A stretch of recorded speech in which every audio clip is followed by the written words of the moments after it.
Howdy, this is Lemmy with RevZilla. Some of you guys might have caught some of the content we've been rolling out on the XSR900. Back in spring, we did a first look on this motorcycle, and then we just released what I think is a really robust full review on this bike. And it's funny, no matter how much we get to say about the motorcycles, there's always some stuff that goes unsaid, whether it's items we're not supposed to talk about, or whether it's stuff that just hit the cutting room floor, or in this case, if it's just things that don't fit really well into the bike review format, there's always some stuff that Spurge and I want to say about the bikes we're on that maybe you guys don't hear. So I'm actually on the XSR900 this morning. I'm commuting into RevZilla. Thought I'd bring you guys along for the ride on this one. I got coffee in me, I got a breakfast sandwich in me, I'm feeling good, I'm ready to talk bikes.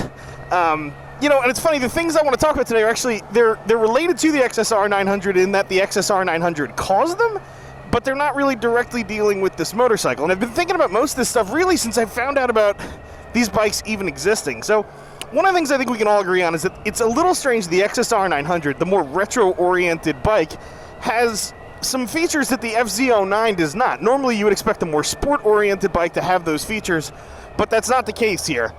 So I do wonder how the line is going to develop. Like, what's going to happen with the RevZilla over the coming years? Are we going to see Yamaha make, you know, some of the XSR bits and pieces optional on the RevZilla? I doubt that. I doubt Yamaha wants to start building bikes to order, so that plan's probably out. Are we going to see them simply upgrade the RevZilla with all the same stuff the XSR has? That's cool. The only problem is now we have bikes that are really going to be separated only by a couple $100 difference, you know, maybe a small premium for the XSR's styling. So, I mean, the other option we might see there too is maybe like some sort of an R version of an RevZilla, like the upmarket, up-spec version. That's a possibility, so I would be happy to see that.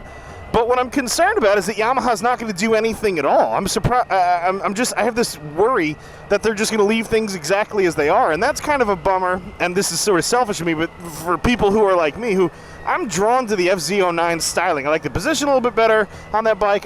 You know, it's a little bit more conservative sport naked bike. I feel like the XSR900 is maybe a little bit more pretentious styling-wise than I would appreciate. But there's no way I'm buying an RevZilla when I know all the mechanical goodies I can get on an XSR900. There's just no way. And then the big deal killer, I think, not for me at all, but for a lot of other riders, is something like ABS. ABS is something that there are plenty of riders now who have never ridden bikes without ABS, and they're not going to buy a bike that does not have ABS on it.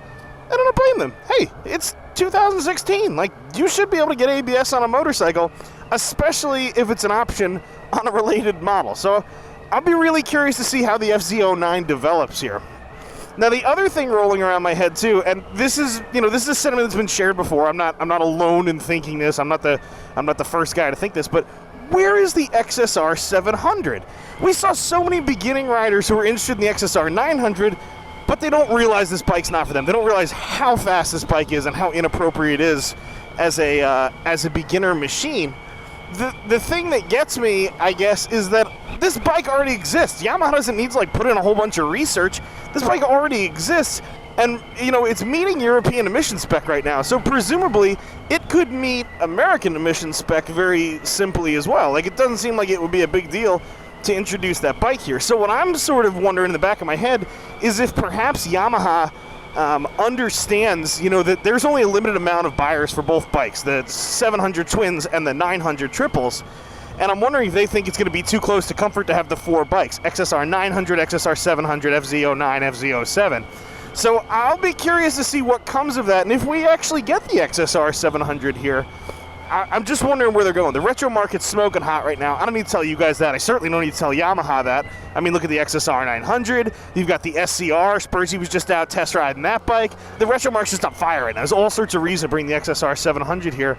So there's just a couple things I had rolling around my head thinking about the XSR900, its impact upon Yamaha, sort of bigger picture, you know, lineup stuff and sort of the future of the line. You know, I wanted to thank you guys just for hanging out with me and, you know, taking a little slice of my commute here, but you know, before I sign off, I do want to encourage you to click that subscribe button. We're constantly doing new stuff here at RevZilla. We're on new bikes. We're trying out new formats like this one. And, you know, we're looking at you guys for input. So click that subscribe button and join us on this little motorcycle ride. Make this your journey, too. I'm Lemmy. I'm out of here.